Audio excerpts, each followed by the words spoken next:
Hi. Welcome to the 7th episode of the Anatomy of the Owl. I'm Charles, aka Peanut. I am Gabs, aka Dandelion. Oh, Peanut Dandelion.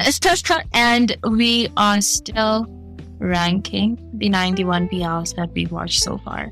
Technically, it's 92 actually, because we didn't even realize that there was one that we missed. Oh, 92 then. Oh, yeah. It's technically 92. Oh, 92. Oh. In episode 7, it's 92. It's 92. There's also ones that are not necessarily added that we have watched already. For example, Hashin Top Cake. We're going to only talk about them after we're done with the current list that we have going on. Just so I can put it out there. But yeah, I'm not going to change the description. It's 91. It's 91. Yeah. Just pretend it's 91. It's 91. Today's category is the K-drama BLs. Mm-hmm. So we're going to Korea and we're staying in Korea for this entirety of this episode. Yeah. It's got that dedicated category. Yeah. I mean, there's no way. I mean, I guess there's high school stuff and whatnot, but I don't know, some of them, where would you there is places we could put you, but they fitting for the K-drama category. It's just they fit. We mainly put them in this way because of the fact that a lot of the K-drama ones also tend to be quite on the shorter side of life than anything. And I also feel like I need to explain this. The reason why we put Long Time No See with the actiony ones instead of the K-drama ones, right? For me, I felt like it was better fitting in the actiony ones, in particular because of the fact that it had a very set theme in what it was doing, right? Yeah. So it wasn't first of all, it was the first K-drama BL that was more on the actiony side that I've ever seen out of the ones that we're going to talk about. So it kind of paved the way for me, first of all. Second of all, it was very, very much action-based, so I felt like it was more fitting to sit with the action ones because it had its action intention, whereas these ones are not so much we're action, or we're straight this kind of university. Exactly. So these ones, for the K-drama ones, I felt like it was more appropriate to just put them all together in one, especially because K-dramas tend to have a certain way of doing BLs by themselves, a unique way. Yeah. As we go along, can I just say, if it wasn't in K-drama, I would put it. I'm saying as we go along. Okay. Yeah. Okay. You can. All right. So let's kick it off. First with Where Your Eyes Linger. I think this was the first K-drama BL that we watched that was officially produced by a larger company. Yeah, there was a budget on. This was the first one where it wasn't produced by Strongberry, because Long Time No See was produced by Strongberry, and Strongberry is notorious of producing small YouTube, usually K-dramas, BLs, right? But they also do GLs, I think. But it's just a web series type thing. Where Your Eyes Linger was the first one where it's it's an official production company with actors who've trained and it's this whole thing. So this was touted as the first K-drama BL when it came out, but technically it wasn't, but for all intents and purposes it was, I guess. So yeah, we'll give it that crown. Okay, so the synopsis goes: meet Han Tae-ju, the 18-year-old student and successor of the TB group. Mm-hmm. Blessed with wealthy family, good looks, and popularity, he has a few worries. He has a few worries. Okay. Kang Gook, his thoughtful childhood friend, is physically strong and is trained in different martial arts disciplines. Mm-hmm. Tae-ju is Kang Gook's only friend, and Tae-ju trusts Kang Gook and feels at ease around him. Mm-hmm. Tension erupts between them when a new female student, Hae-mi, shows interest in Kang Gook. As the two go on a date, Han Tae-ju becomes irritated, and soon after, long suppressed emotions start resurfacing. Could there be more to their platonic relationship? There was. I'll kick this off by saying that we watched Where Your Eyes Linger before we watched Golden Blood. Okay, in reference to the actiony ones. When I read the description of Golden Blood initially, I was like, oh, it's Where Your Eyes Linger if it was longer, because I remember my main complaint with Where Your Eyes Linger was just how short it was. It's unfortunate, and it was it loses points on its shortness because they don't cover every single aspect of like the complicatedness that's going on. They have to rush certain things. Exactly. So it's kind of like it's a speed run. At some point, you're like, oh shit, okay, this is happening now. It feels like you're watching a summary. Yeah, that's the unfortunate thing with the K-dramas. A lot of it feels summary-wise. Like, it's like an introduction. These are the two characters. Shut. Now things are happening. Exactly. It's like a basic, the pacing in the BL Korean dramas versus the pacing in a normal Korean drama is very different because of that whole length. Because a normal Korean drama is like 16 episodes, so they get to explore everything. Exactly. They're good at storytelling. But now, when you're watching the BLs, you're like, I can see what you were trying to, like, I see what the story is. I know what it could be. But because it's so short, I feel like I'm just watching a summary of what like could have been. Exactly. Or an edit. Somebody. Exactly. Somebody cropped in and on like, we're just gonna like focus only on the relationship instead of like the larger story with all these different plot points going on. But yeah, it was. I have to say this though. Like the actors did have amazing chemistry. They did. It was well acted. It was well produced. You can tell that they have a bit of a budget. It's just my main complaint is the whole like shortness of it. Yeah, because the plot was an interesting plot. It was these two friends. One is more of the other one's protector. Like, okay, I'm gonna protect you. Like, I'm your bodyguard. He's his bodyguard. Yeah, I'm your bodyguard. Yeah. I'm gonna protect you. You this rich boy, whatever. He's like the spoiled little rich boy brat. Kind of is very. He's like, he literally starts shit because he knows that he's a brat. Kanguk was gonna like just bail him out anyway. Yeah. So he's like, okay, I can basically say what I want to do, do what I want to do, start shit with whoever I want to start shit with. And I know that I don't necessarily have to pay the consequences of it because he has my back, literally, you know? Yeah, literally. So that's how he goes about life. That's the first time where he realized. So basically at some point, like we mentioned in the synopsis, there's this chick that's into Kanguk, right? And Kanguk he's a gentleman. I'm pretty sure he wasn't really into this chick, but they did go on a date, whatever. He's trying to be considerate. Yeah, he's just trying to be considerate. Also, he was doing it because Taeju himself was like, go on a date, go. Taeju was like, no, you have to. Are you going to stay single forever? Come on. Because Taeju himself is a bit of a player. Like, he actually gets with girls a lot. I'm pretty sure the first interaction was a guy was confronting him for the fact that he was hitting on his girlfriend. Or the girlfriend likes him. Doesn't matter. But the girlfriend likes him. He's the hot rich boy at school, whatever. Also, he goes on this date, and then Taeju is like, oh shit, wait, he actually went on the date. And he starts like jealousy, like, oh no, you have to focus your time on me. Because this entire time, Kanguk's life, he doesn't have it around. Yeah, he doesn't have an identity outside of him. He doesn't. Because it's like, he doesn't allow himself to have a life. He doesn't feel like he's really deserving of a life, and he doesn't have any hobbies or interests outside of Taeju. He doesn't have his own identity. Whereas Taeju, his whole thing is the fact that he's super hyper focused on himself. So it's like these two very polarizing type personalities. Like I said, Golden Blood it would be like, this would be Golden Blood if it was older. And probably this would also be better to be turned out. So 100% better. Refer back to the last episode.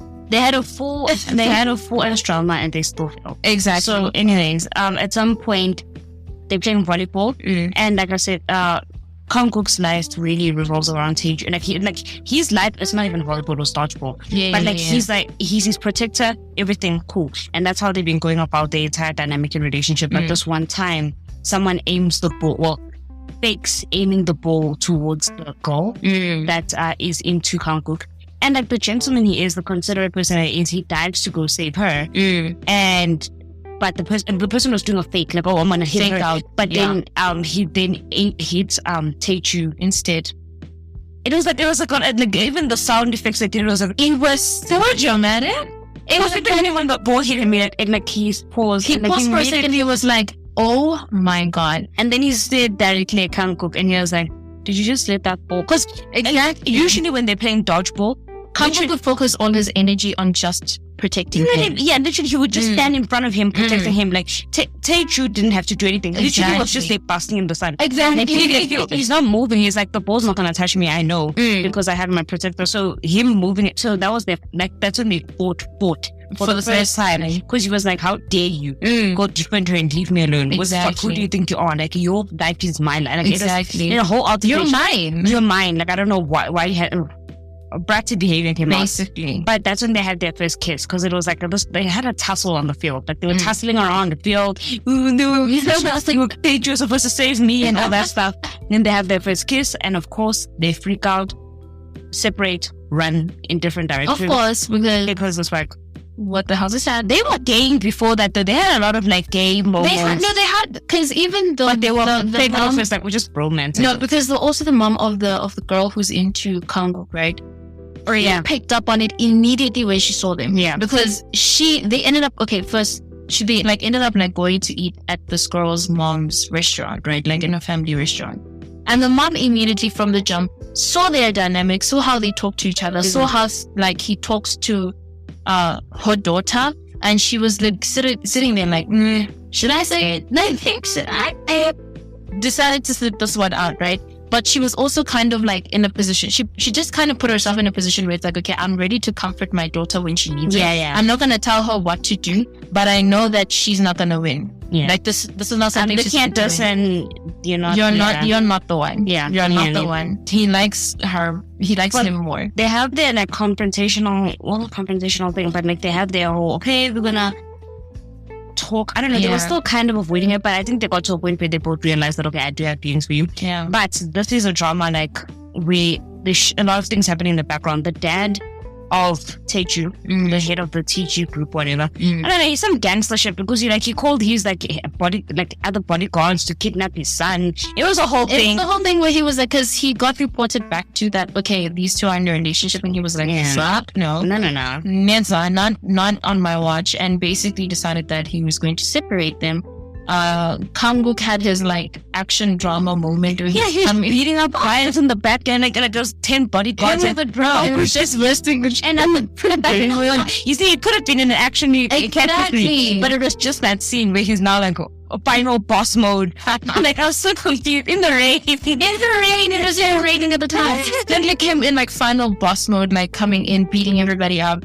Comes and gets to Teju, and the dad is basically, I think he wanted to hit Kanguk. No, he did hit him. He did. And then Teju was like, okay, of course, though, throughout their whole dynamic, I think there's something. Whenever Teju would do something that pissed the dad off, Kanguk would be the one getting beaten for it. Yeah. So he was like, oh, okay. And then he started beating him up and saying, watch as I... Exactly. Yeah. So then, this entire time, his dad has been trying to get him to go to the US and to take over the company and stuff. So at this point, Teju's like, fine, I'll do it. I'll just do whatever you want to. Just please leave him alone. Don't hit him anymore. I'll do whatever you want to. I'm begging you, please. I need him to be okay. So the dad kind of relents, and they have one more night together. Which is pretty sad, because it was a pretty sad one last night, because they didn't probably get even date. They were, when Teju got kidnapped by his own dad or whatever, it was only at that point where they were like, oh, okay, I think we can try this. Yeah. We've been running away, but I think we can try this. But they didn't even get to be together. They didn't. Got kidnapped, and then they spent their last night together. Which, okay, I don't like the circumstances and how it happened, because the dad was forcing them, blah, blah, blah. But overall, it needed to happen for the two of them, because like we said, Kanguk had no life outside. He doesn't have Teju. an identity. And Teju also just heavily relied, he's like a little child that heavily relied on Kanguk. Both of them needed independence. It was a thing of you guys, one needed to find his own identity and what do you actually want to do? Who are you? What do you want in life? And then the other one needed some independence, because this whole thing of since childhood up till now, you don't even know how to take care of yourself in any aspect. You cook for me, you clean for me, you protect me, anything, so. And the circumstances were not the best in which they had to separate. But it was necessary. I liked it. They went their separate ways. And in that time, they were all... We get a little montage of mainly Kanguk becoming better. He started working at in for the restaurant. Make friends. Exactly. He had friends, had his own thing going on. And then it ends with the reunion, which was kind of brief, because it's just Teju showing up, and then Kanguk being like, oh, I miss you so much. And then I think it ended with just a kiss or something. That was we got nothing else. It was very short. Literally. That all just happened in the middle of, I don't even know how many episodes. 8 episodes. All of them, I think, were like 10 minutes. 10 minutes long. Exactly. So 80 minutes. I guess it's kind of a movie. It's kind of a movie, but it felt really, really rushed. All of these things needed to be fleshed out more because even the whole thing about the dad, like, it's like, I would like to know people's motivations behind who they are as people, but we don't get to get those things. We just see this dad who's the villain in the story. Also, what does he do for a living that warrants him having that much like bodyguards? You know, like I get it. You want like even having Taeju have his own personal bodyguard. Exactly. That's kind of weird. Yeah, why is that? Because at least in Golden Blood we understood that the dad had enemies and whatnot. So that's also, why it was also the thingy, the blood type thing. Yes, the blood type thing as well. We see that, but in this one, I was like, okay, but like, why did you find the need to assign this? There's a lot of things that are just not explained. Yeah. Anyways, rank. Okay, so for me, Where Your Eyes Linger is a pretty good drama, but it suffers because of its length. Yeah, it does a lot. So, but it does have. It also has like a few goofy moments. For example, like I said before, with the whole last actiony scene. Yeah, that was good. That was fucking goofy.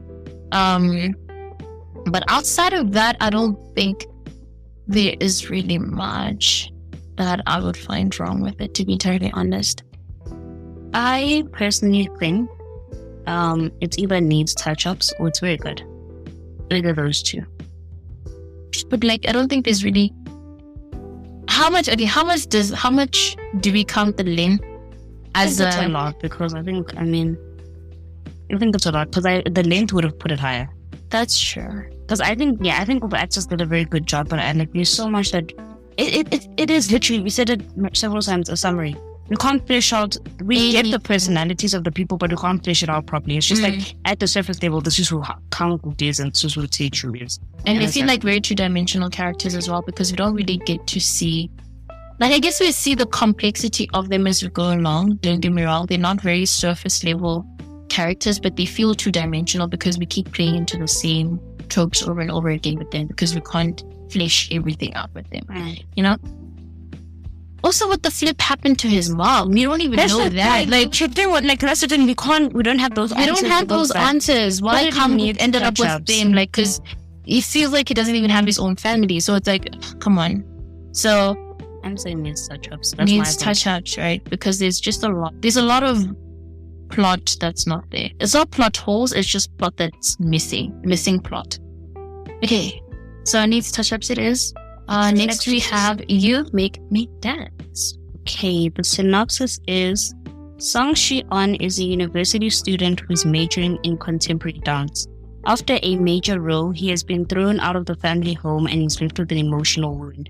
He decides to pursue his ambition and ends up sharing a rooftop apartment with Jin Hong-suk. This cold, attentive man works as a debt collector from the lending firm Cha-Cha Capital, and has abandoned his dream of becoming a pianist. Okay. As the duo forms a close bond, the affection of the CEO Cha Soo-ryun and the jealousy of a senior student Jang Han threaten to derail their fledgling love story. That's the first time seeing the word. Okay, so for me, this is gonna be a reoccurring complaint. Okay. Where Your Eyes, like, it suffers the same thing that Where Your Eyes Linger suffers from. It's thing. I think they're even worse than Where Your Eyes Linger. Like, they had so many many things questions. Like, you finish that drama and you're like, but wait, what happened? What was going on with that? What was the thing with the mom? What was the thing with the CEO? What? Wait. What's the mom? No. Wait.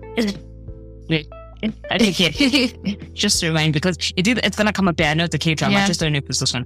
Is this the one where they had sex for the first time and he left? Yes, it is. Okay. It's the one where he woke up in the morning and he was missing and he didn't understand why and he was so fucking sad. And it was like, well, you fucking bastard. Why did he do that? Like, I understand. He knew he was going to. I know. But he bit. The thing is, the reason, like, and he was going. I was leaving. The person who brought him back was his boss, who suddenly had a change of heart because the entire time. It wasn't even his boss that brought him back. It was the thing where he was like, he was driving away, right? Like, because the boss was like, I need you in this other place, right? Yes. And then while they were going away at, like, the radio station, their favorite radio station, they were like, this is a request from this and this person. The letter, what they said is that, and then they started playing the song, and the boss was like, turn back, but that's what I mean. It's like the boss this entire time. The way we skip it all the place. Okay, basically these two people meet. Like as the synopsis says, one is an aspiring dancer, the other one is a debt collector. They live together. The instructor. They didn't even start off like living together. Okay, the way they meet, right, is the fact that he's coming to collect debt on behalf of this debt collector. Yeah. This guy is like in a ballet dance studio or contemporary dance, whatever studio it is, dance studio, right? So he spots them coming in and he's like, oh shit, I don't have the money. So he like books it, starts running, right? When he runs, he gets away from the guy that's initially chasing him, but then the one that manages to catch him is the one that like he's gonna end up in a relationship with ultimately, right? Initially he's like, okay, I need more time. I'm very sorry. And then like it becomes a whole thing. And I think he ended up dancing for him as a result of that, because he was like, okay, I need to get money from this dance competition. So he was like, okay, fine. I will essentially, like basically show me what you got in a way, right? So he's like, okay, I'll dance. He's like, okay, I think he begged by saying, oh, I'll just show you my dance. And then like, if I can touch your heart even a little bit, please just give me more time, right? So he ends up dancing for him. It does like shift something inside his heart. And he's like, okay, fine. I'll basically put myself as your benefactor. So basically, if you default, I'm going to be the one who's going to be like in shit because of you, right? So because like he got shaken or something. And then he ends up like the next morning coming with his own things. He's like, I'm moving in. He's like, what the fuck do you mean? He's like, I'm your benefactor now. Yeah.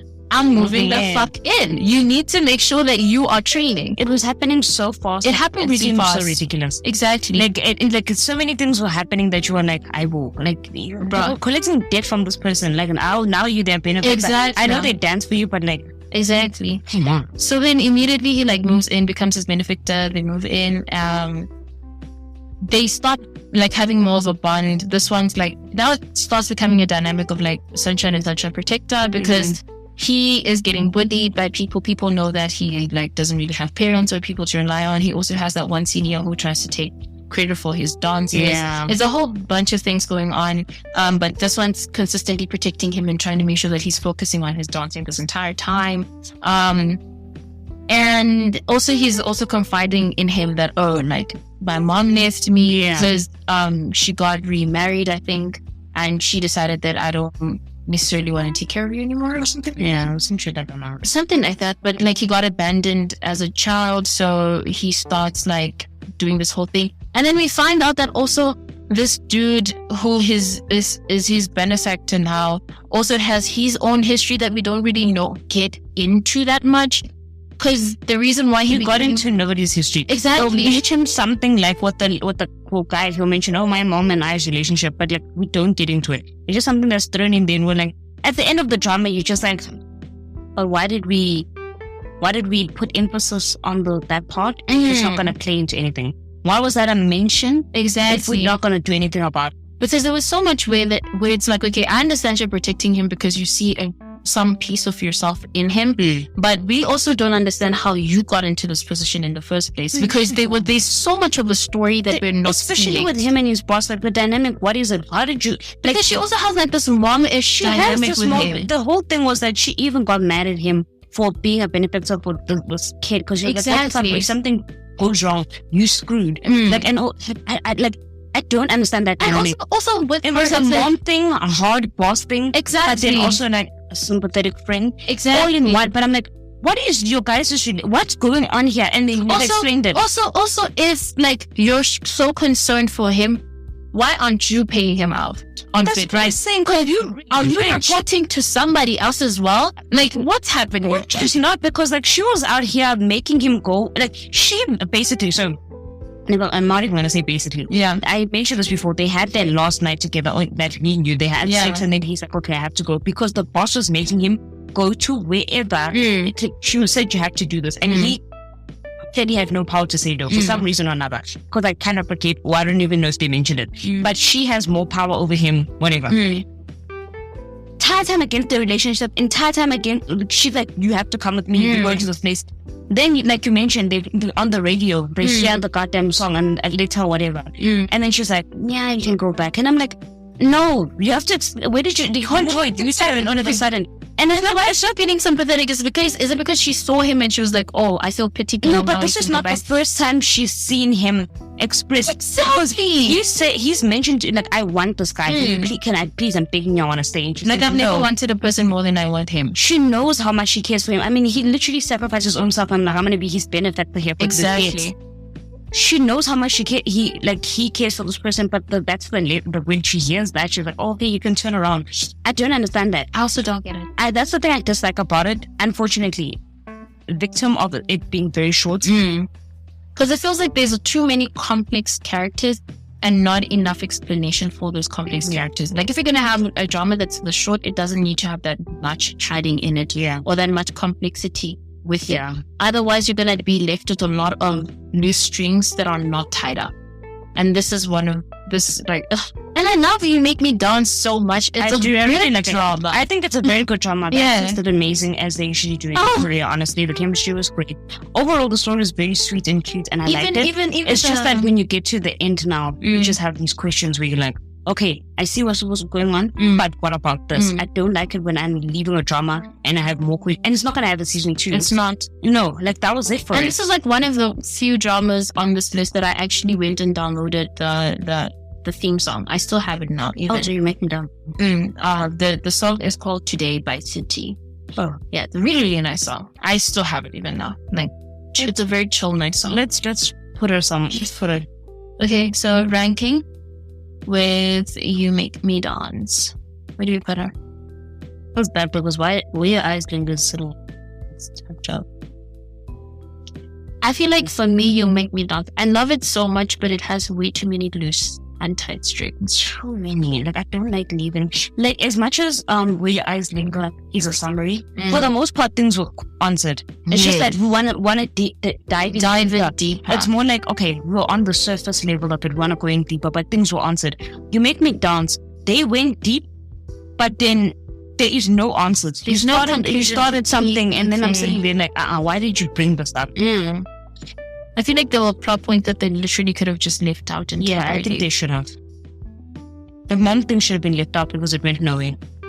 Legitimately. Oh, ho, ho, ho. It might also need to go into touch-ups though. I think so because needs touch-ups. It's a lot. Even if it's not a few big things that must be changed, it's too many minor things. Yes, it's way too many minor things that need to be changed by it. Okay, so next we have Wish You. Okay. Full name is like Wish You, Your Melody from My Heart. And the synopsis goes, this is a long synopsis part. The drama's not even that long. It's like 4 episodes. 4 episodes made it in. A free-spirited singer whose love for music has him performing on the street, Kang In-soo's life revolves completely around music. Supported by his friends, In-soo hopes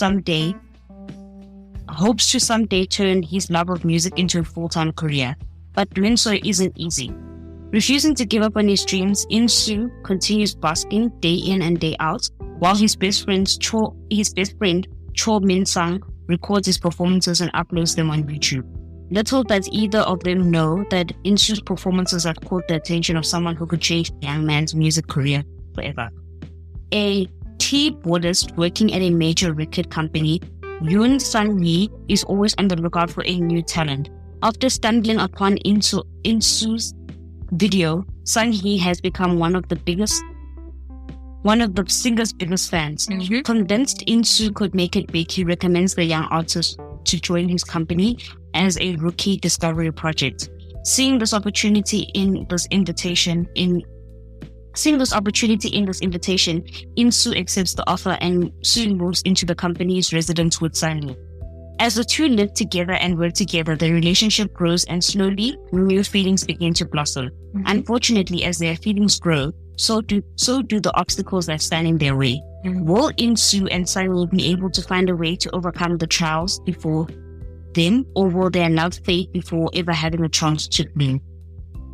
Long as synopsis, Oh, it has 8 episodes and they're 10 minutes. Very long. That didn't need to be that long. It didn't need to be that long. But essentially, like it said, guy on the street wants to be a musician. Yeah. A guy sees his performance and basically falls in love with the performance. It's like, oh my gosh, you have an amazing voice. Amazing. You have to join my company as a rookie. You know, like I'm a producer, they're keyboardist. I'm a producer.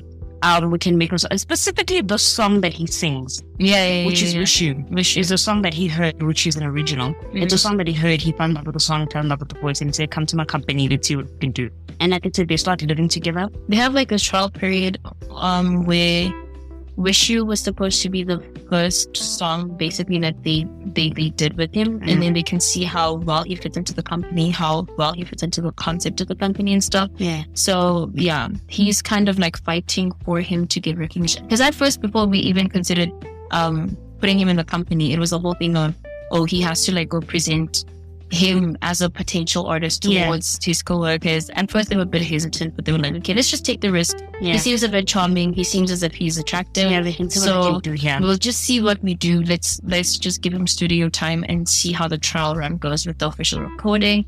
At first, remember, they pulled that whole thing of making it purposefully like difficult for him.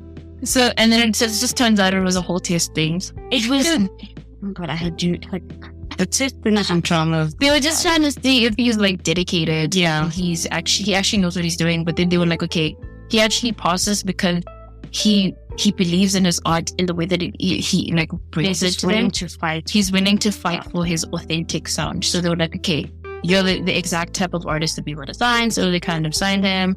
At this point, I think they're already living together. And it becomes a whole thing. So afterwards, after signing him, they produce the song. When it's actually due for release, all of a sudden, CEO from the top says, you can't fucking release it. They don't understand why initially, until one of the other co-workers finds out that he's actually the son of the chairman, I think. And the dad, the chairman stepped in and said, he was like, don't let my son debut, basically.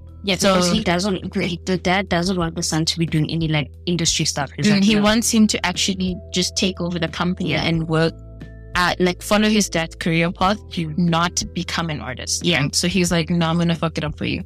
You're not allowed to release this shit, which is like fucked up. It's like they work so hard, they put in so much time and so much effort only for you to also like, it's your son, let him do whatever the fuck he wants to. Jesus, come on. Like the thing is that the same, it's your company, it's still your company, like the money's still coming to you. If anything, he'll make you more money than bro. And like the common sense wasn't common sense to me, but then so he's like, no way, stop his debut. They cancel out the whole project. Insu goes missing because he's upset. What is his name? The other guy. Sunny goes and like looks for him. Initially can't find him. Like he's really upset. It's really heart-wrenching actually. The actor delivered, because I was crying with him. I was like, holy fuck. He delivered. I was like, holy fuck, this is actually so sad. So couldn't find him. Insu actually ends up coming back out of his own volition. He's like, okay, I'm sorry I disappeared. I'm just a bit overwhelmed. My dad just doesn't really understand me. He's never really tried to understand me. I don't know what else to do, basically. And then Sunny's like, okay, I'll bet everything on you. We can do this together. Like, I believe in you. Like, I'm putting my everything in you. I'll even quit. Like, he basically is like, I'm going to quit the company. Just do this with you. I mean, a bunch of other people also in the company are like, okay, no, we're also gonna quit because we believe in you. We're basically putting our everything in you as an artist. And which I'm like, that's a lot of pressure. But he's also a rich boy. He can support them. That's the thing. After a decade, he can have the money. Exactly. So the rich boy. So the CEO was like, okay, I'm gonna start my own company and you're gonna be my first artist. I'm betting my everything on you. Essentially. So that's how it ends. It's pretty much a short, sweet story. It's a really short story. There's not really much that goes on. This is one that doesn't suffer because of its length, because they knew not to go too deep into plot lines that are not going anywhere. So when it ended, it was like, alright, cool. It felt satisfactory. It wasn't like a thing where I was like, oh my god. It was just like, even the twist of like the dad, it didn't really feel inappropriate. It actually kind of made sense as to why at first Insu himself was so hesitant in joining the company. Exactly. Because the Sony had to do a lot of convincing. No, please join my company, not my company, but please come join the company and ads. Like I'll vouch for chasing after him, and it's like, it didn't make sense with Insu was when isn't this your dream? Exactly. Like, why do you want to join the company? But yeah, when it comes out, you're like, oh, okay, cool. It makes sense. Yeah, and I don't know. I just think, I think it was a good drama. I think it was a good drama for what it was. It did what it wanted to do. It was just short, sweet. If you're literally having a bad day, just watch it. Yeah. So it did pick me up, in my opinion. Yeah, so where do we rank her? Okay. I don't really have much to say. There's not much to say. Yeah. I don't think there's anything I really change about her. So Superior? Yeah. Because it was either going to be Superior or very good, but there's nothing for me to change, so I think it is Superior. Then I also wouldn't really change anything at all because there's literally nothing. The story is just as it is. Like, it's pretty like, okay. It's nothing grand and grandiose and like unforgettable. But its intention wasn't to be grand and grandiose. Its intention was... That's why it's not in Super Superior. I just felt the need to actually highlight that. I agree. It's not... Like, it did what it wanted to do effectively, but it wasn't something that sticks with you for flipping long time. It's just short, sweet. Here we are, boom, pow. You're not mad at the end of it. You're not mad. Yeah. You're not mad. So, Superior it is. Next, we have Mr. Hot. So, the synopsis goes as follows. Another long one, and it's also a short drama, guys. Why is it long? Despite the fact that things just never seem to go his way, Sang-ha always manages to find a reason to smile. A member of the school track team, Sang-ha loves to run, but distance has never really been his thing. For Sang-ha, sprinting is what brings him the most joy. Okay. Jinwoo, on the other hand, is the exact opposite. A record-breaking marathon runner in high school, Jinwoo is well on his way to becoming a marathon superstar. Determined to live up to the expectation of his coaches and colleagues, Jinwoo cares about one thing and one thing only, running his next race. When Jinwon, I kept calling him Jinwoo, but it's Jinwon. Jinwon finds himself struggling to maintain his record-breaking stats. His coach suggests Sang-ha step in to help him as a pacemaker. Disappointed in the coach's decision, Jinwon is anything but friendly to his new partner, but with time and determination, the two runners come to find that they share a similar passion, both on the track and off. As the two become closer, they begin to realize their feelings for each other have taken an unexpected turn. But can they move from friend to friendlier without risking everything they've worked so hard for? Okay, so Mr. Hot, I think, was the third K-drama BL in total that I watched because I think it was at first long time no see, and then we understand, and then Mr. Hot for me. That was the order, if I remember it correctly. I agree. So Mr. Hot, it's not meant to be deep, or it's not. It has deep themes in it, but the nature of the BL in itself is not meant to be that deep. Yeah, like it's quite lighthearted. Yeah, it's quite lighthearted, have a fun time. Kind of thing. I remember one thing that I kind of wished. Let me ask first, actually. Did they delve deep, like into Sang-ha's like history in terms of like how he ended up being so like working for himself? Because it was this whole thing, the fact that like no, they didn't. We just know that he's in debt, right? We just know that he's in debt, and he has a lot of pride that comes with it. Because I remember, like, I don't want any handouts. Yeah, when people try to help him out, even the debt collector came in and said, "All you have to do is win the race, and we'll clear out your debt." And he was like, "No." That was some goofy shit. He was so annoying sometimes. Because he's so prideful. He likes, wait, who is it? Sang-ha? Is it Sang-ha or Jinwoo? I'm not sure. I think it was Sang-ha. No, I think it was just the run-up. It has to be... The pacemaker was the one who was the issue here. It was Sang-ha. It was the pacemaker. Because Jinwoo was the senior who Sang-ha was looking up to the entire time, before he even got hired to become his pacemaker. So it was a whole thing where because even like at like his sneakers were worn out, so like Jinwoo would like he sold that. The first one was like, because actually he insulted him first, and I was like, how are you running? Because as a as a runner, you have pride. You can't be running with these kind of shoes. So he got him 3 pairs of shoes, which he didn't like initially because he doesn't like handouts. He doesn't want help. But he didn't accept them, and I was like, okay, fine, I'll use your sneakers. But I think the thing that I got it, I did get the whole pride aspect that he has with the it's not like I don't get it all, but it's like it was ridiculous. To some point he was making his life more difficult than it needed to be. Exactly. But other times I got it because it's like, okay, clearly this is my assumption because I didn't dive deep into it, but clearly he's been on his own for a while and he had independent. And he had to, it's uncomfortable. So now he's like, okay, I've been fighting for myself this entire time. I'm willing to keep going. I don't exactly know what the date was about and whatnot. It might have been a family. Also, I think it's also the thing of like, because South Korean society in general is like this, but most societies, in fact, I would also say our society is like this, where it's like a lot of people don't give something without expecting something in return. Yeah, fair enough. And that's what he also feels. He's like, no, I'm not like, if I do this, what will you? What do you want in return? That basically, that's the thing. The only times I didn't like him, or not didn't like him, but didn't like his pride was when he was making things a little more difficult because he was given an out at some point. Like I said, the debt collector came in for some reason, was involved in this race.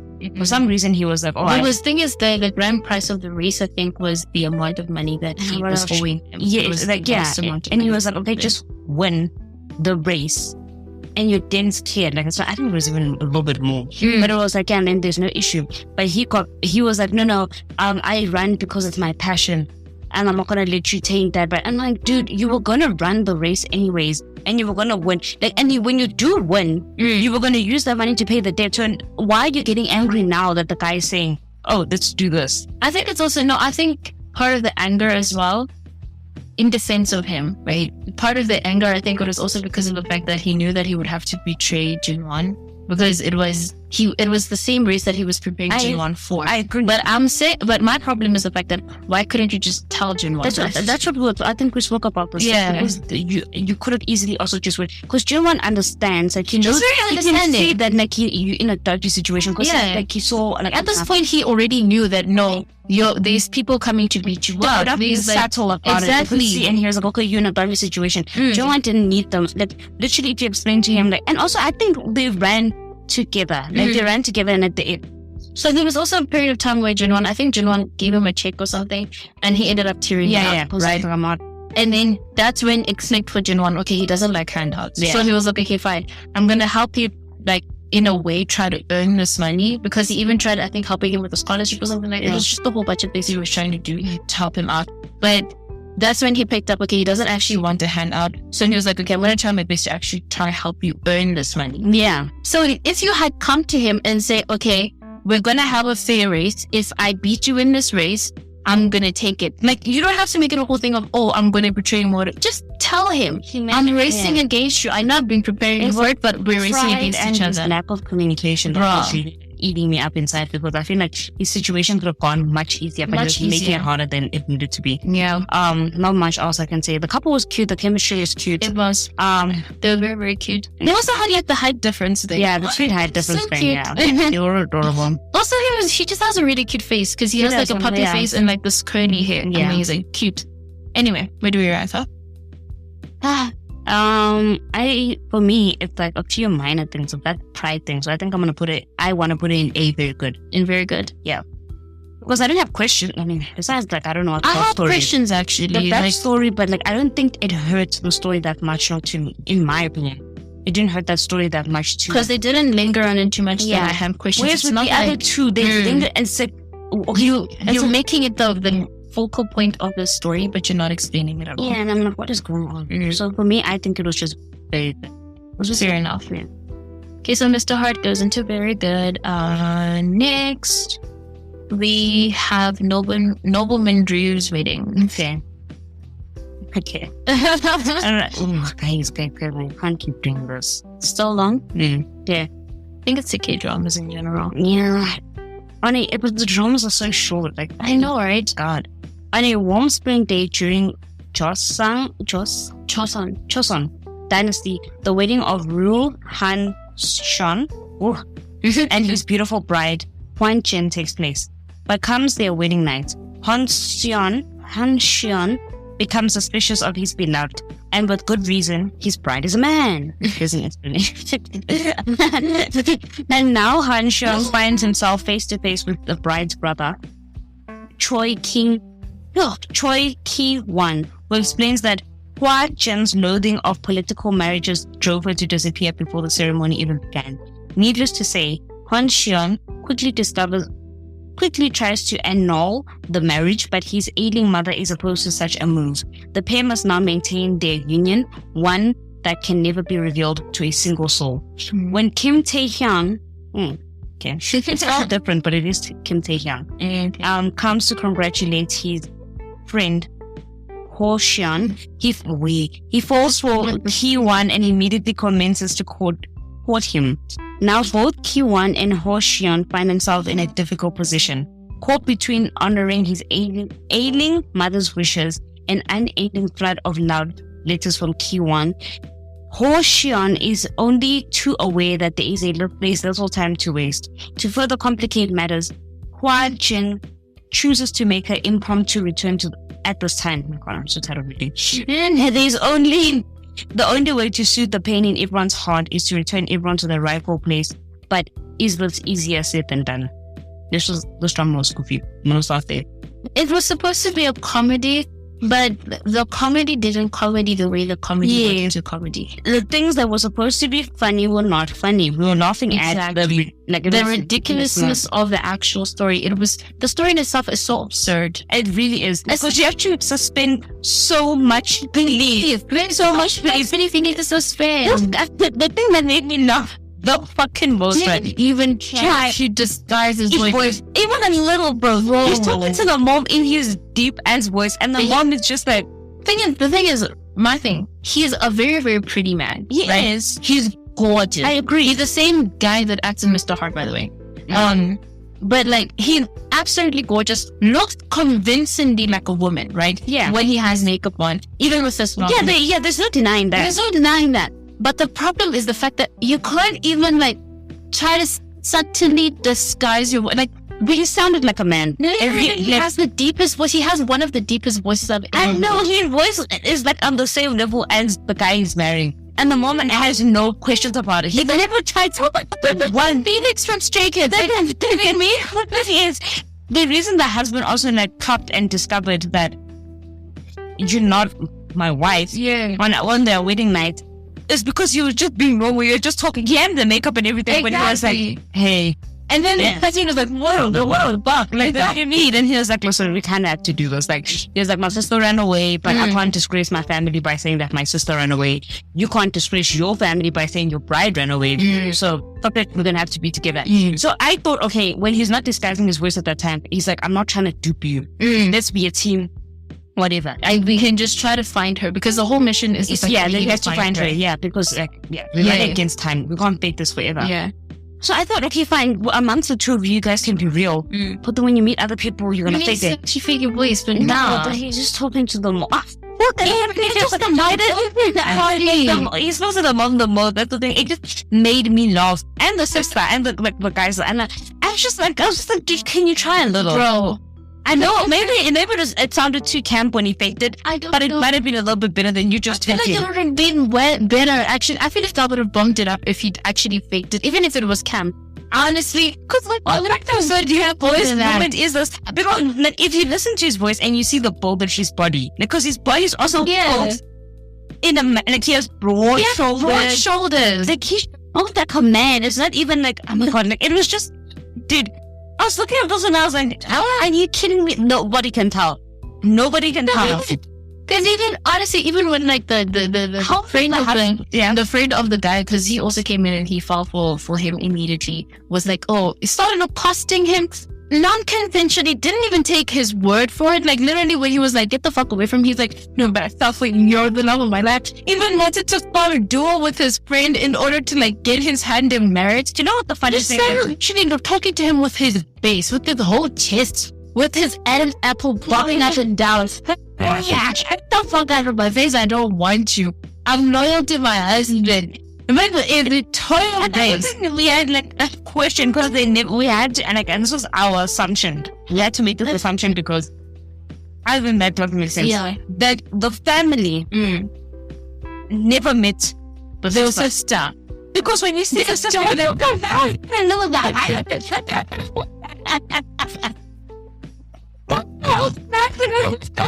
Man, he's a pretty guy. He there's a woman just looking at him. Yeah, but not the sister. They have completely different features. They don't know that a little bit. Different face and different elements.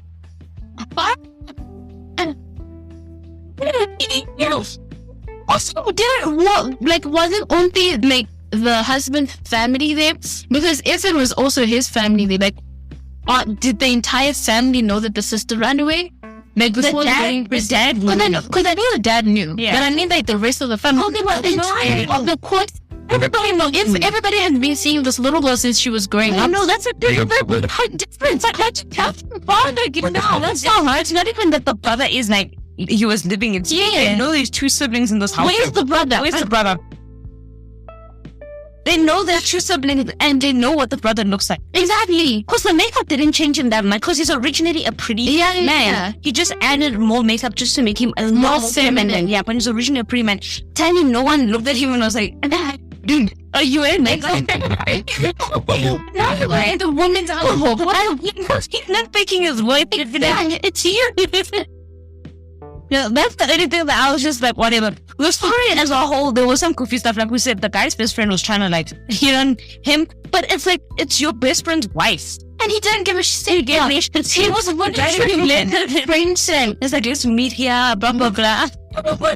What stuff did he give you that I want to? Literally, like you're having a whole romantic scenario by yourself. Like nobody, man. No man. And when he found out it was a man, he was like, oh my God, what the fuck? Okay, I still love you. And I'm like, dude, no, you are off the rails because so their friend's wife, you can't compare it. But can't talk about you came to the wedding. They took me to the wedding and now you're trying to steal her?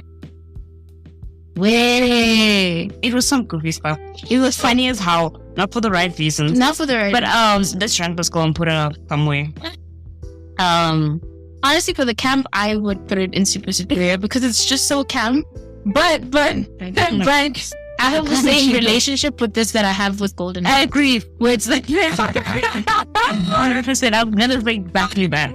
I have the same relationship with this that I have with Golden Blood. Where it's like, I love it for the camp. I love it for the goofiness. I love it for if I'm having a shit day. Yeah. Just so I can be that drama. Exactly. It's that drama for me. But I'm not fucking But no, it's not. It didn't do what it wanted to do. I think I should go to the D tier. The D tier premises the execution though. He was a premise even there. I guess it's like, okay. The premise was there. The premise was there. It's just that the way it's the way they didn't try and tuck and hide. That he's not a man. No. Okay. D tier. Do not recommend. Do not recommend. Okay. What's next is Light on Me. Whoa. All right. Synopsis. At least Light on Me is a long drama, so the synopsis makes sense. It makes sense why. Okay. Tae Kang is an 18-year-old student, high school student, and he's also a lifelong loner. But one day he starts to question his own judgment and tells the teacher he no longer wants to be alone. The problem is he has no idea how to start going about making friends. The teacher advises him to join the school student council and he agrees, but discovers that making friends will be harder than it seems. He meets the vice president of the council, Shinwoo, who's cool and level-headed, but also somewhat cold towards him and reluctant to accept Tae Kyung.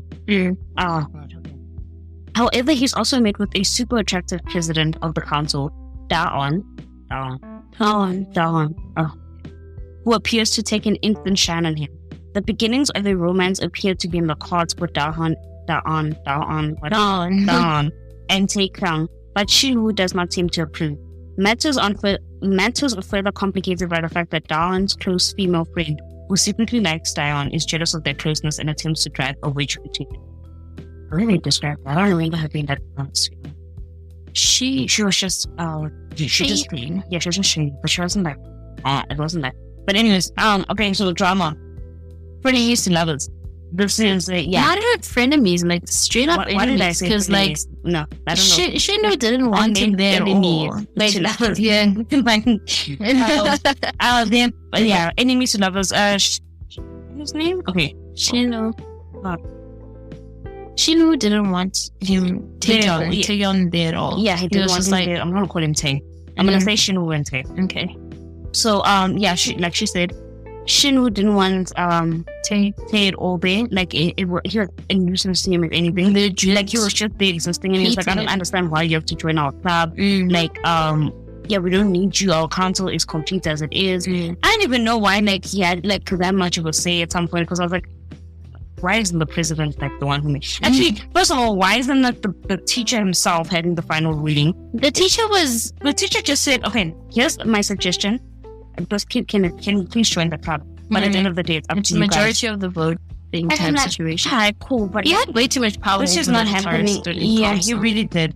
And then the president was like, okay, I also want you to join, but Shino has to. It has to. I think it was. And I'm like, you're a junior and let's gut us to. You're not even like a senior. Like I think the whole thing was the fact that it has to be a unanimous yes for a person to join the club. Like you can't join if it's not should be an override, because like, come on now. If you are the teacher and you want him in there, you kind of already especially have an override. You should, as a teacher, especially if this teacher is coming to you and saying, listen, I'm a loner, I have no friends. Exactly. I noticed that I need something. And the teacher's like, okay, let me see what I can do to help. You didn't help. You just it's like saying, like, I don't know, you just brought me to this club, and then instead of like getting me into the club, you're like, okay guys, here's a contender, whatever.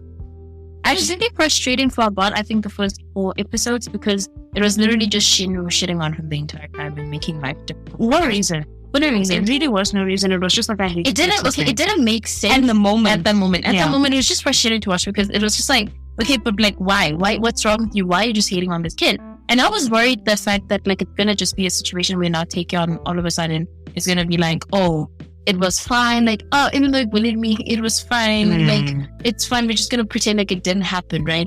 But Taeyeon was like, when he stood up for himself the first time, I was like, oh man. Especially because he told him out. He was like, you've been shit to me this whole time. Like, you've been so mean to me. Like, I don't understand why.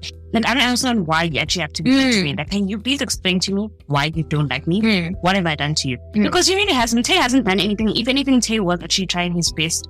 Because like, what you call it, she will put him inside way, like not rule, but like, okay, you have to prove yourself that you were basically trial run period. Trial run where like Tae was like cleaning the house for them after school to make sure that they can come to the club. Like, he was just doing like errands for him. Oh, here's a box you have to take care of. I don't even know what the student council's main job was, but whatever their duties were, they passed them all onto Tae and said, okay, prove yourself that you're worthy. And in the entire time, we were trying to make his life harder than it needed to be. But those are the things where I was looking at that and I was like, but at the end of the day, I know that they're supposed to have a unanimous like decision. But like, as the president, he couldn't, like the president of what is it? Daon, who clearly liked Tae from get-go. He looked like saying, I like him. He's cute. I want to be with him. Clearly liked him. Clearly wanted him to be in the club. I don't understand why he didn't have the override over Shinwoo to be like, stop that shit. Like, yes, we are testing him to see if he's working. But you don't need to be doing that. Why are you making it extra hard for him? On top of the fact that the teacher himself is just watching all this going on. I know, I was saying, why is it that? Yeah, I was like, what is the power that Shinwoo's having over those clubs? With the teacher, I'll explain it later, because I read the webtoon in relation to the teacher. The webtoon takes place after Night on He gets finished. Anyway, you can explain it. Okay, I can. But it must, but like in a very like summary type way, right? Okay, so Night on Me at the end, I don't know, for anyone who watched it, you know, it has this weird ending where the teacher is like packing up stuff and then somebody shows up and it was like, oh, it's just like this moment where he like looks up, sees the person and he says his name and then it ends. It's just fucking weird, right? For example, I didn't know you and you didn't tell me about this thing and I was watching the trauma on my own. I would be like, what the hell was that? Exactly. It makes sense, right? Zero sense. It makes zero sense, but it's something that's a little nugget for a person, for anybody who read the webtoon. Because because Night on Me is based off of a game, right? So it's an RPG game, I think.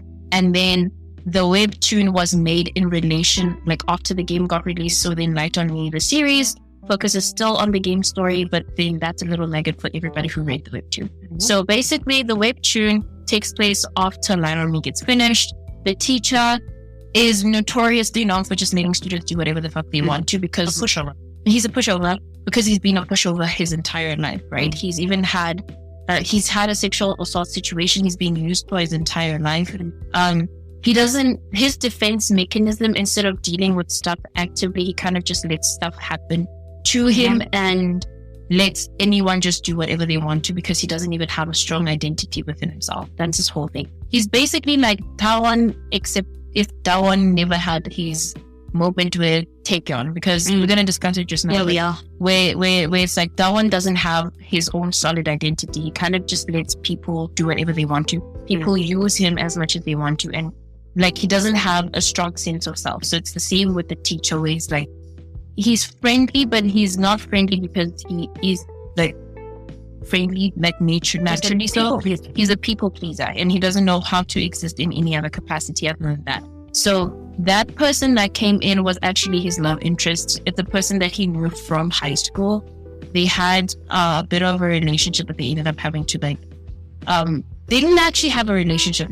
They didn't have a solid relationship. The only time they actually had a solid relationship when they were together was after all of that. But he was the first person to ever ask him, what do you want? Like, he was the first person to actually sit down and be like, no, what do you want? Because he never actually makes a decision for himself like that. So that's that little nugget of information. If you want to go read the webtoon, I highly recommend it. It's actually a really fucking good webtoon.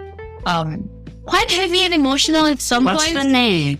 Got its name. Thanks for the recommendation. Just look up the teacher's name. If you look up the teacher's name, it's gonna pop up.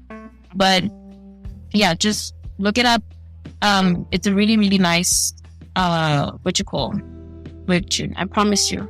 Okay, other than that, right? So they kind of just you shipped to him the entire time until they have. God, I forgot what their turning point was. And it was hectic. Because the thing is, she shit to him, and then Taekyon finally confronts Shinu. Yeah, right. Shinu recognizes that, okay, I have been really shit to him, because that's the first time Taekyon also becomes really emotional in front of Shinu. Shinu is like, okay, I'm very apologetic. I did shit on him. Shinu is not a bad person. In his defense, okay, so what can I don't know if this is going to come at the end, but the reason why, are we going to talk about the reason why he was We're going to talk about it just now. So he feels guilty, and he basically changes up his attitude towards him, because he's much nicer now. He's much nicer because he's like, okay, he feels guilty. He's nice because he's acting out of guilt. Yeah, now you can discuss the reason. So basically, he saw, so Shinu saw Taekyon. They've been in the hallway, they bumped into each other, it was a whole altercation with the dildo. Watch it, you'll see. But it's anyway, very funny. Yeah, slapped him in the yeah. But what you call this? But so that peeped him, because it was like, oh, what the fuck, like whatever. But the thing that pissed him off more, or peeved him more, was that he was looking at this boy and I was like, why do I find you attractive? Like, it was this thing of like, I'm not understanding why I'm looking at you and I find you attractive, because he's been a straight boy this entire time. And it was a whole thing of like, he wasn't straight. No, that's straight. Okay, like appearing to be straight. Yeah. So he was at a previous school, and a different school before this, and at the previous school, he got outed. Shit. But he got outed, and people started treating him horribly and sad. It was very bad. And thus he had to transfer schools. Like, he was here. Yeah. But when he got to the school, he was determined to keep that out. Like, he was like, I'm not gonna fall for another person. I'm not out of myself. I'm straight. Exactly. I'm straight. No one must ever find out that I like boys. Yeah, and he was doing pretty good at it until Taekyung is in front of him, and he was like, fuck, he's beautiful.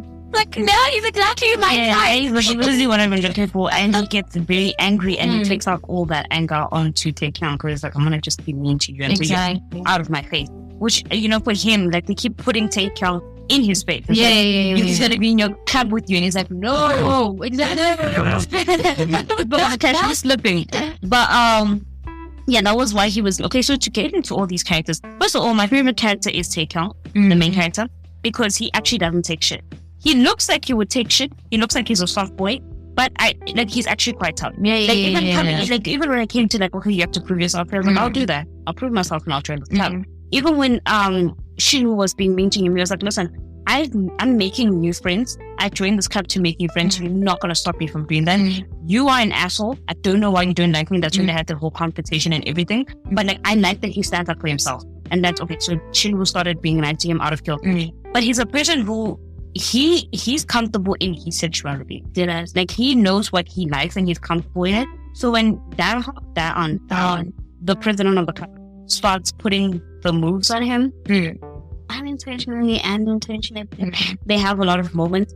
Taekyung recognizes this. He's not one of those insecure bitches. He's like, nah, I know I'm fire and this guy wants me. Exactly. We can do this. They have a lot of moments together and it's cute as shit. It seems we know who the main couple's gonna be. Yeah. But they were cute, man. They were cute. I was looking at it and I was like, in another world you guys could have worked. But you have issues that here. And Daon has issues. He has a lot of issues. Because he also has a thing where he's like,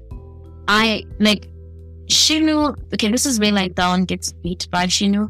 Shinwoo has developed in himself far enough that he's like, my identity, I no longer hide my identity to make everyone feel comfortable.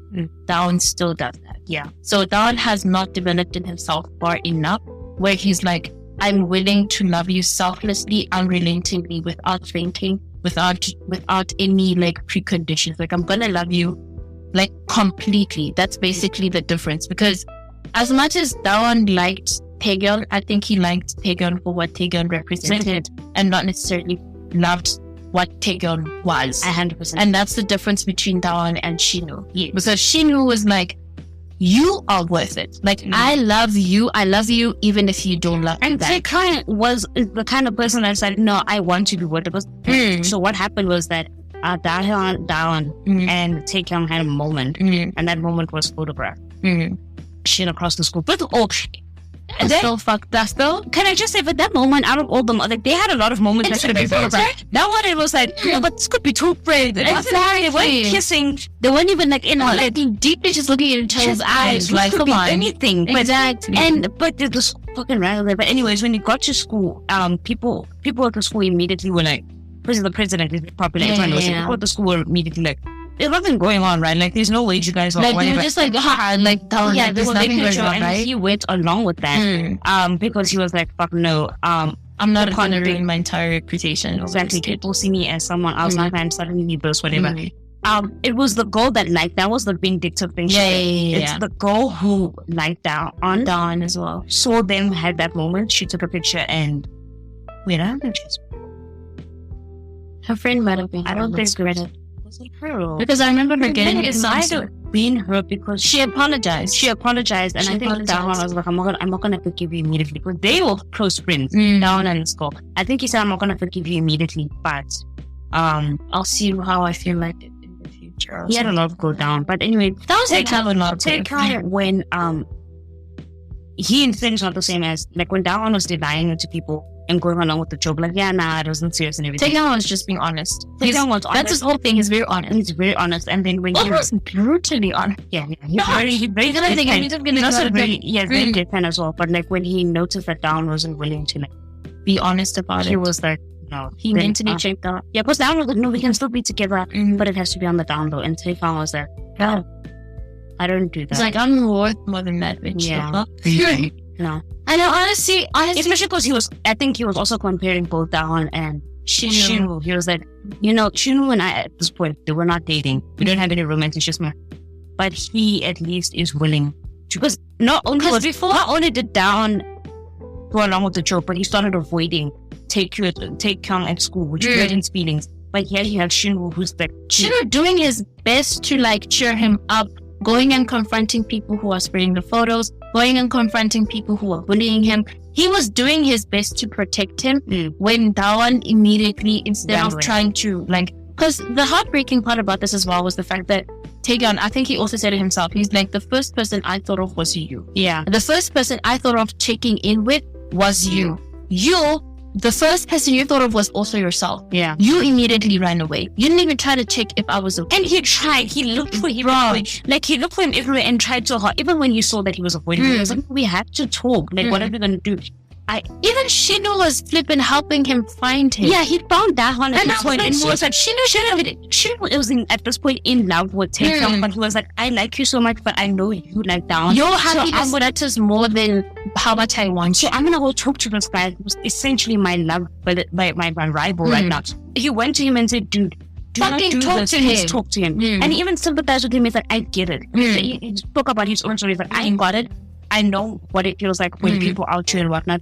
But please go talk to your boyfriend. Don't ice him out. I understand the fear, but like he's also scared. He's also alone. He's backed into a corner. Please go talk to him. And I think that's the time where Dahan finally went to go talk to him. But like he was like looking at Shinu and I was like, you were the fucking worst in the beginning. But he went from the character that I hated the most to the character where I was like, you know what? You deserve everything. Yeah, because they're going from enemies to lovers mates. And it made friends to lovers. Yeah. It was a nice transition. It wasn't just like, oh, he was an asshole to me. I'll find out. Exactly. No, he had to prove his friendship actually. His love. And he earned his friendship and earned his love. Like, and he was also even exactly because he was even present when Taeyeon was grieving losing Dawn. Yeah, because he didn't make a move on him or anything like that. He was just like, I'm gonna be here for you. Literally, because even sometimes Taeyeon would literally sit there and be like, because I remember there was also some shit that Dawn was also going through and stuff, and like Taeyeon would literally sit there and be like, no, I need to check on him, like telling Shinu directly, I need to go check on him. I think he's not doing fine. I need to actually like be there for him, and like he'll sit there and be like, you know what? Do what you have to do. I'm actually in terms of choosing at the very end, like when it was at the moment, because it didn't date whatever. They didn't date up until the end, and up until the end, because it was a moment where it's like it needs now like, okay, who's the one whom I want? Because through his getting over Dahan slowly and like waiting for their breakup and whatnot and their breakup, he started just develop. Because it wasn't just like I'm developing. It didn't happen overnight. It didn't. It was like we understand why you're falling. We can see it now. If you fall for him while he was doing an asshole, that's fucking stupid. Exactly. But Taeyeon clearly has a thing or a like for people who take care of him, who are kind to him, who are nurturing to him. That's why he liked Dawn in the first place, because he was always there for him and he was kind. So when Shinu started being that person, Shinu was like, oh, I can see you now. I finally see you. Before, you were literally just an asshole to me.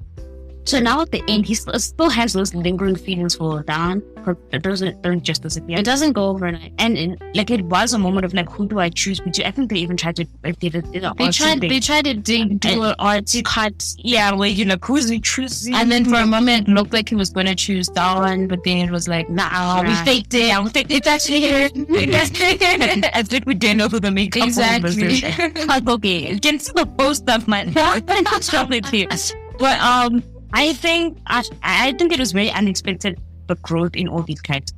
I didn't expect it to be this amazing. Yeah, I also didn't. It was one of the one like when you start an intro, it's just another high school thing. Yeah, it's just another high school thing. But then you see these characters, like first of all, they're going to get with these characters. Then, unlike the other dramas we just spoke about, they had 16 episodes. They had time to actually flesh out these characters and give them development and develop their relationships between one another, because shit, like even the villain girl and whatnot, we understand why she got her own redemption thing. Yeah, because even if it wasn't full redemption, like she was finally like all perfect, we understood exactly why she did what she did. She made sense as a character, so it wasn't just like, oh, she was shit for the sake of being shit. It was like, no, she's a villain. She's a complex villain. Yeah, I flipping love myself complex villains. Me too.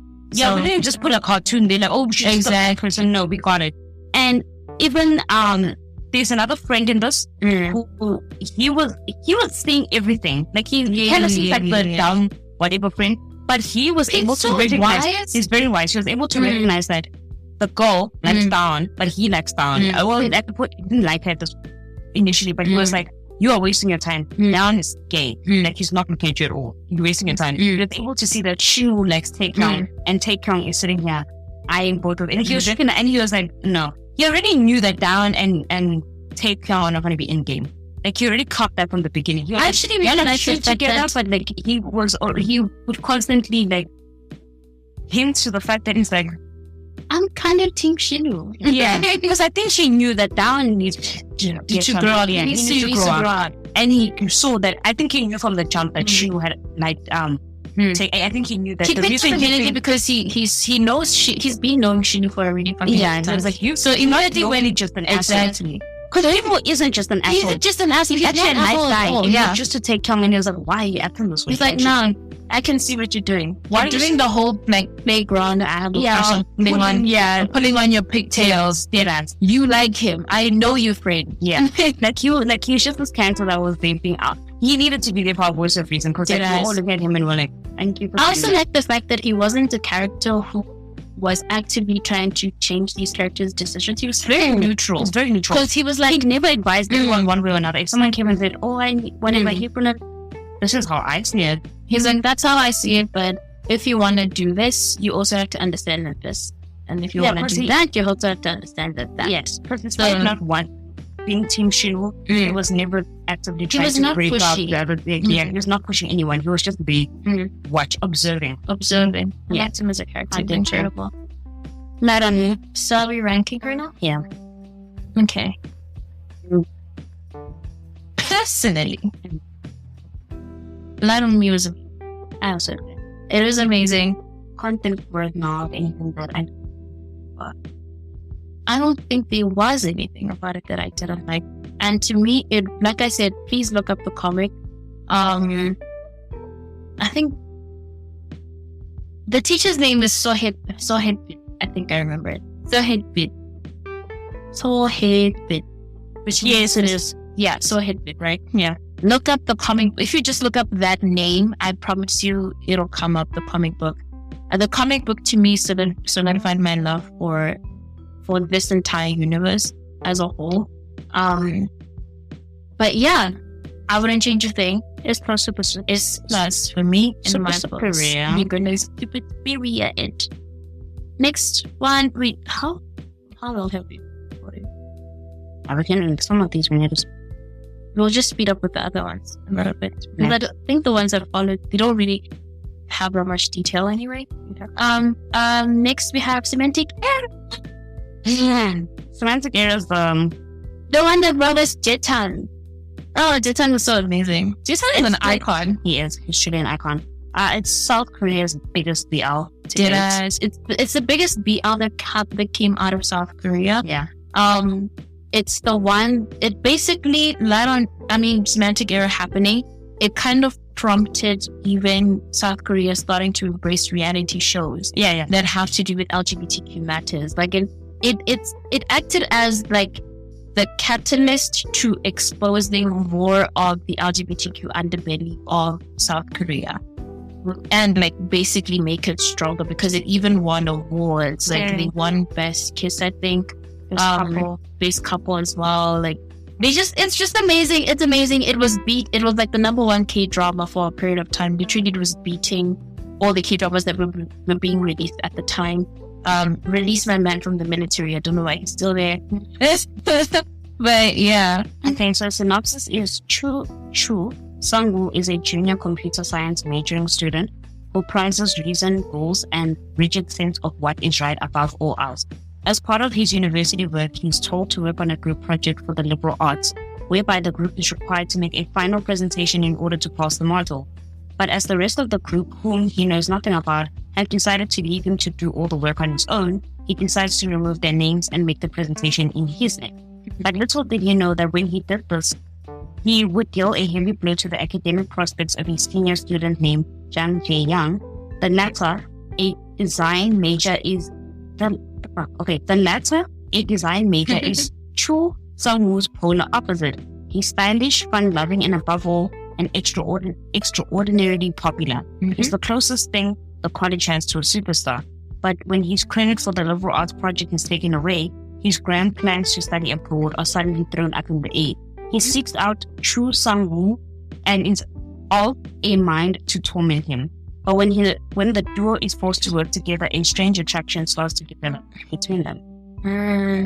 I just want to say, when this thing in the beginning, right? I'm team Sung-woo with the same. We're not in a group project, and then I'm doing all the work, and then you expect me to write your name. Deadass. You must be out of your fucking mind. Especially if you, a senior who's about to graduate. Pull your weight. Deadass. No. I was team him. When everyone was like, I'll be the no, you deserved it. You deserved it. What do you think? And get free grades? Are we all paying school fees? No. No ways. But yeah, I was team that. So the story as a whole, right? And it's like the synopsis. It's a pretty like whatever story, right? Like it's like, okay, there's going to be an enemy to lovers, cool friendship, whatever. But the way they executed this is what gives credence to its popularity. Like, first of all, the actors carried a lot. Pure chemistry and acting skills. Amazing. Every character was good at acting. Every character. Everything was like, it's one of those things like when I read this, I was just like, okay, cool. Semantic Error. It didn't feel like too much of like because I remember the first time when it got released, we did speak about it a little bit. Yeah. Like, okay, it doesn't really look really remarkable. Yeah, I'll watch it because it's just a kid. Exactly. And then I think it was just before we watched it. Like, I think it was after I had like downloaded it or something, right? We were set to go watch it. I texted and I was like, Tubbs, I just saw an article that said Semantic Error is beating up K-dramas right now.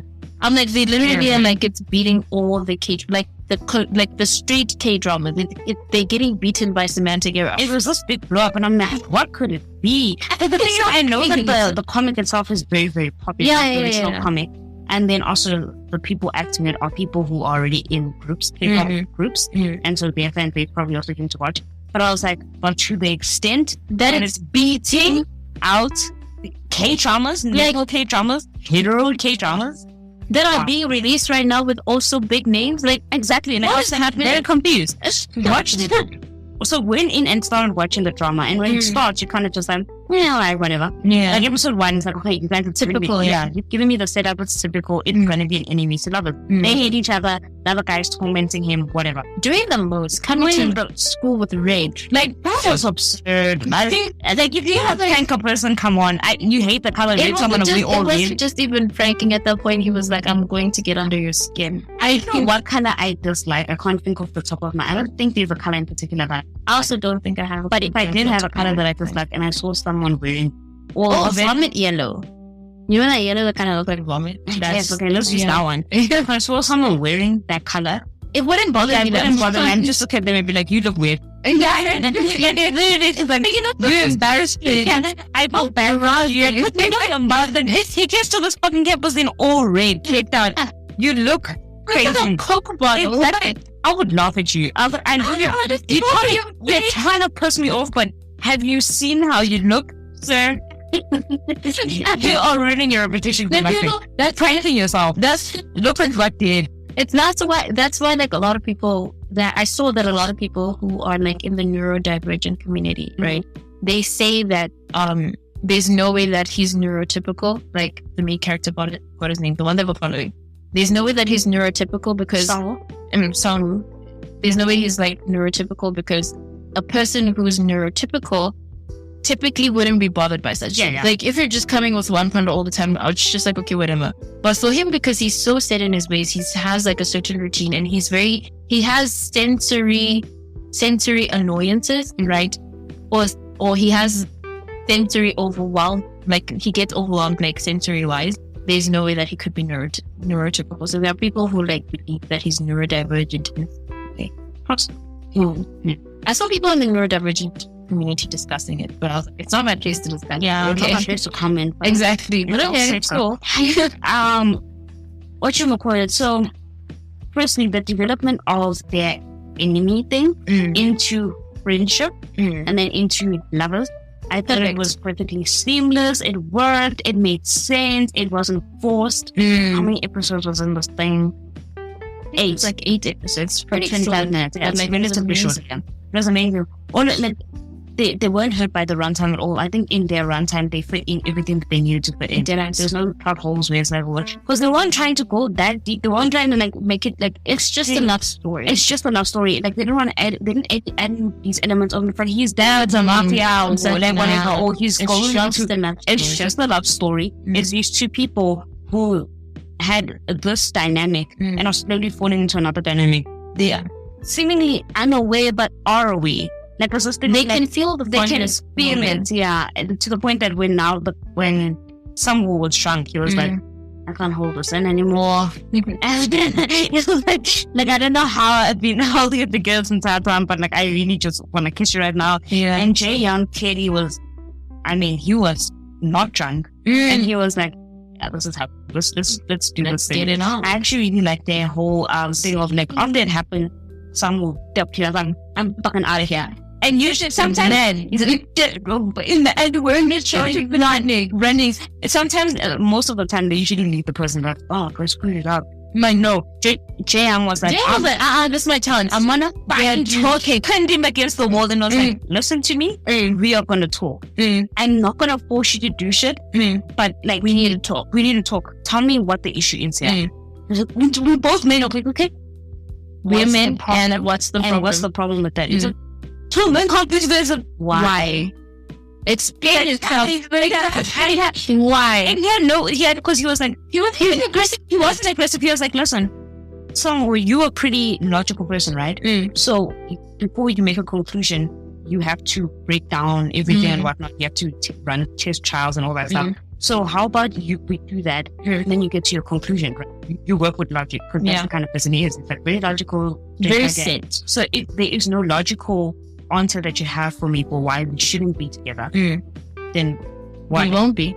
And then the song was like, okay, let me think about this. Let me actually like collect myself, because he was ready to just like, but he was already flipping out. He was like, I can't do this, I'm too overwhelmed. Exactly, but he was like, okay, let me gather myself. Give me time to test my experiment. Let me whatever. And he was like, oh, we're gonna trial run. Yeah, we're gonna trial run date, and like, no, I just need to understand why I'm looking at you the way I'm looking at you. But yeah, I like that. I like that they both people who are willing to actually communicate, because people who don't communicate. Also, the amount of understanding that Jaeyoung had, because Jaeyoung, he's the type. You would think that this would be the case with a lot of like these dramas, but normally, unfortunately, it doesn't. Where it's like he takes the time to actually understand Sangwoo and Sangwoo's tendencies and work at Sangwoo's pace, instead of expecting that Sangwoo is just going to do things the way that he feels comfortable with doing. You know? I think that's because he has a high emotion. He's very emotionally intense. Very emotionally. He himself is goofy, whatever. Like, he has immaturity tendencies, but in terms of EQ, pranks and stuff and all that stuff, but when it comes to emotional intelligence, he's able to recognize the situation, assess, and then know how to move forward properly, especially with someone like someone who's exactly pushing. He's a person who's got his guard up. Pushes. Yeah, like he's like, no, you're not coming in. But like some Jaeyoung has a way of like being like, okay, calm down, focus on me, and let's talk. So I just love the progression of that. And then even that whole thing at the end where it was like, oh, he has to go to the US or something like that, and like, he was like, okay, I'm gonna go. And then it took him a moment. It was just like, this is, I guess it gives credence to the whole neurodivergent thing, because I also saw a bunch of people who are neurodivergent also discussing this, where it's like, it's not that you don't feel your emotions, it's the fact that sometimes it might take you longer to process them. Yeah, processing it. So, or even try to express them, like in expressing them, kind of difficult, or it's just different, right? So his whole thing of, he was like, no, go. Just go. He was like, go. Like, you go. No, I even told me. Don't, like, go. You can go. Like asking people permission. Jaeyoung was able to get You're doing this again? Okay, fine. Okay, we're back to back. Let's play this game then. It's fine. Let's see. Like, I'm actually leaving then. Exactly. And then it took like the last moment where he's like, I'm gonna watch this again. I'm gonna watch it again. Because they're talking about it, I'm like, I need to watch it again. Actually, it was so nice. It was so adorable. It was an amazing show. I think the chemistry was made. I don't know. They just clicked good. That man's out of the military. Come on. I'm sorry, I'm not changing anything. I'm also not changing it. Super superior as well. S plus for Semantic Error. It's watch it if you haven't watched it. Please just go watch it.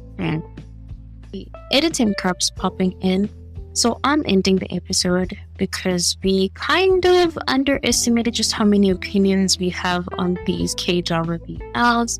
So you get to enjoy the sound of my voice for the next few seconds. Anyway, if you're tuning in on YouTube, feel free to subscribe, leave us a like, comment any opinions or thoughts that you may have. If you're listening in on Spotify, Feel free to give us a 5-star rating, follow our podcasts to keep up to date with the episodes as we're posting them, all that jazz. If you want to get in touch with us through our other social media platforms, we're also on TikTok and on Twitter, even though we don't really post much on Twitter. And yeah, hope you enjoyed that. Hope you stick around, I guess. I don't know. Bye.